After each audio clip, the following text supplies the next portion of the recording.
নবী করিম সাল্লাল্লাহু আলাইহি সাল্লাম তাদের দুইটা মার্কা বলে দিয়ে গেছেন। কয়টা মার্কা? এই মার্কাগুলো যাদের মধ্যে থাকবে, যে ব্যক্তির মধ্যে থাকবে, সে যেখানে থাকুক, যে গ্রুপের হোক, যে বংশের হোক, যে দেশের হোক, যে ভাষার হোক, এবং তার সাথে আপনার চিন্তার অনেক মতপার্থক্য থাকুক, কিন্তু বেসিক ওই দুইটা বিষয় তার মধ্যে যদি থাকে, তাহলে এই লোকটা আহলুস সুন্নাহ ওয়াল জামাতের অন্তর্ভুক্ত, এই লোকটা আখিরাতে নাজাত প্রাপ্ত, এই লোকটা কিয়ামতের ময়দানে শেষ হাসি হাসবে।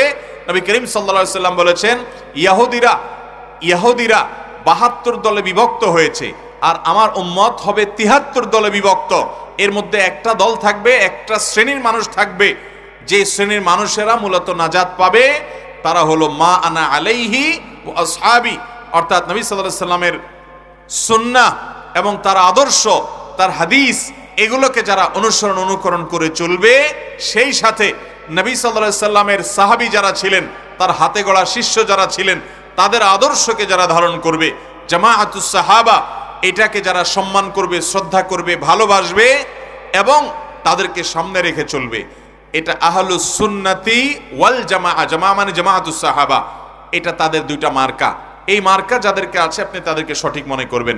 কেউ নিজেকে সঠিক মনে দাবি করলেই তো হবে না। আজকাল অনেক দল বের হয়েছে যারা নিজেদেরকে নাম দেয় তাওহীদের দল। কি নাম দেয়? তাওহীদের দল। হিজবুত তাওহীদ মানে তাওহীদের দল। কিন্তু আপনি যদি জিজ্ঞাসা করেন তাওহীদ শব্দটা শুদ্ধ উচ্চারণে একটু বলেন, আরবিতে তাওহীদ, এ হা যথাস্থান থেকে উচ্চারণ সঠিকভাবে তাদের শতকরা কয়জন করতে পারবে, এটা নিয়ে আমার যথেষ্ট যৌক্তিক সন্দেহ আছে।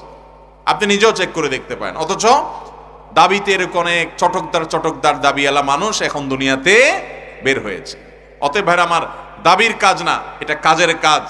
যেই মুসলমান সুন্নাহকে অনুসরণ করে, সে নবী করিম সাল্লাল্লাহু আলাইহি সাল্লামের সুন্নাহর আলোকে নিজের জীবনকে সাজাবে, প্রতিটা কাজ করবে। নাম দিচ্ছেন তাওহীদের দল, সুন্নতের নামগন্ধ আপনার আশেপাশে নাই। নাম দিচ্ছেন আপনি আহলুস সুন্নাহ, অথচ আপনি বিদআত ছাড়া কোনো কিছু আপনার মধ্যে নাই। তাহলে এটা কোনো আহলুস সুন্নাহ জামাত হতে পারে? কাজ দেখে কাজ, নাম দেখে কাজ নয়। এজন্য আমরা দেখব, যেই ব্যক্তির মধ্যে সুন্নাতে রাসূলের অনুসরণের প্রবণতা, আগ্রহ যত বেশি আছে, সাহাবা ইকরামের আনুগত্য এটা করার ব্যাপারে আগ্রহ যার ভিতরে যত বেশি আছে, সে লোকটা হকের উপর আছে ইনশাআল্লাহ।